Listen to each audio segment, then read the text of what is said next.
కొడుకు గురించి నేను చెప్పడానికంటే నీ కొడుకు చుట్టూతో ఉన్న రాజులెవరు, ఆ రాజుల వ్యవహార శైలి, నీ కొడుకు 7 గంటల తర్వాత ఎక్కడికి వెళ్తున్నాడో నీ సమాచారం తెప్పించుకోలేవా అని అడుగుతుంది రాష్ట్ర ముఖ్యమంత్రిని. నీ కొడుకు బావమరిదే స్వయంగా రోడ్డు నెంబర్ 36లో ఒక పబ్బులో రోజు కూర్చుంటాడు కదా, అతని మిత్రులు, అతని అనుచరులు, అతని బినామీలో నిర్వహిస్తున్న పబ్బులో గర్ల్స్ పికప్ సెంటర్ నడుస్తుంటే నీకు తెలియదా ముఖ్యమంత్రి గారని నేను అడుగుతున్నా. పత్రికామిత్రులుగా చెప్పలేని అంశాలు ఇవన్నీ.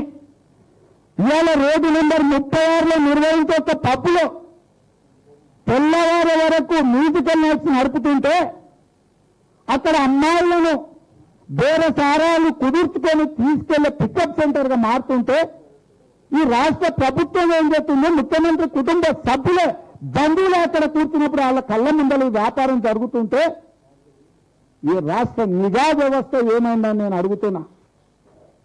ఇవాళ ఎవరైనా అధికారులు వస్తే నీ కొడుకు బావమరిది అక్కడ కూర్చొని ఉంటే, నీ కొడుకు బావమరిది కళ్ళ ముందలు ఇలాంటి వ్యాపారాలు జరుగుతుంటే నీకు సమాచారం అందుతలేదా? నీ మనవడు చదువుకుంటున్న స్కూల్లో మారక ద్రవ్యాలు వినియోగిస్తుంటే ఒక్కరోజైనా నీ మనవడు నీ దృష్టికి తీసుకురాలేదా? లేదా తల్లిదండ్రులుగా మన పిల్లలు చదువుకుంటున్న పాఠశాలలలో ఏం జరుగుతుందో సమాచారం సేకరించి చర్యలు తీసుకోవాల్సిన నైతిక బాధ్యత మన మీద లేదా అని చెప్పి నేను రాష్ట్ర ముఖ్యమంత్రి గారిని అడుగుతున్నా. నీ కొడుకుతో ఉండే అధికారి వ్యవహార శైలి, నీ కొడుకు ఇతర రాష్ట్రాలకు, ఇతర దేశాలకు పోయినప్పుడు ఆయనకు ముందల ఎన్ని ఏర్పాట్లు చేసే రాజులెవరో వాళ్ళ చరిత్ర ఏంటో నీకు తెలియదా ముఖ్యమంత్రి గారు? ఎందుకు ఈ పరిస్థితులు ఈ రాష్ట్రంలో వచ్చినాయి? నీ కొడుకున్న బలహీనత ఏంది? ఏ బలహీనతను అర్థం పెట్టుకొని వీళ్ళు ఈరోజు ఈ వ్యాపారాలు చేస్తున్నారు? ఇలాంటి వ్యాపారాలు చేస్తే వాళ్ళను భుజాల మీద ఎక్కించుకుంటున్నారు కదా నీ కొడుకు. నీకు బంధుత్వం ఉంటే ఇంట్లో పెట్టుకోండి, నెత్తి మీద పెట్టుకోండి. కానీ వ్యాపార ప్రకటనలలో నీ కొడుకును ఎట్లా అజమాయిషి చేస్తున్నాడో రాజేంద్ర ప్రసాద్ పాఠాల ఇది చూసిన తర్వాత ముఖ్యమంత్రి గారికి అర్థం కావాలి.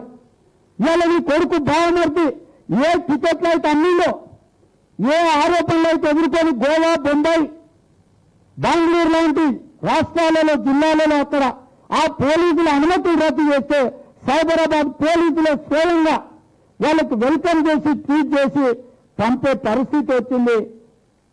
అంటే సైబరాబాద్ పోలీసులకు ఈ పబ్బులతో, మ్యూజికల్ నైట్స్తో ఏం సంబంధం అని నేను అడుగుతున్నా. అసలు పోలీసులు ఎవరు? ఈ అధికారిని బట్టలు పలుచుకోటాలో రోడ్డు మీద వేసి ఎవరు వీడు? ఇవాళ ఈ పార్కులకు వెల్కమ్ చేస్తుంటే ట్వీట్ చేసి సైబరాబాద్ పోలీసులు ఈ రోజు ఈ రకమైన వ్యవహారాలకి తెరలేపుతుంటే వీళ్ళ వెనకాల ఉన్నదెవడు, వీళ్ళకి అండగా ఉన్నదెవడు, వీళ్ళకి అనుమతించిందెవడని నేను అడుగుతున్నా. డేవిడ్ గుట్టాకి వెల్కమ్ చేసుకుంటా పోలీసు అధికారులు ట్వీట్ చేయాల్సిన పరిస్థితి ఎందుకు వచ్చిందని నేను అడుగుతున్నా. ఈ అధికారులను నడి బజార్లో బట్టలు పరుచుకోటాలో ఇవాళ మారక ద్రవ్యాలు వినియోగిస్తున్నారని వదలేడుపులు ఏడుస్తున్న వాళ్ళని అందరినీ కూడా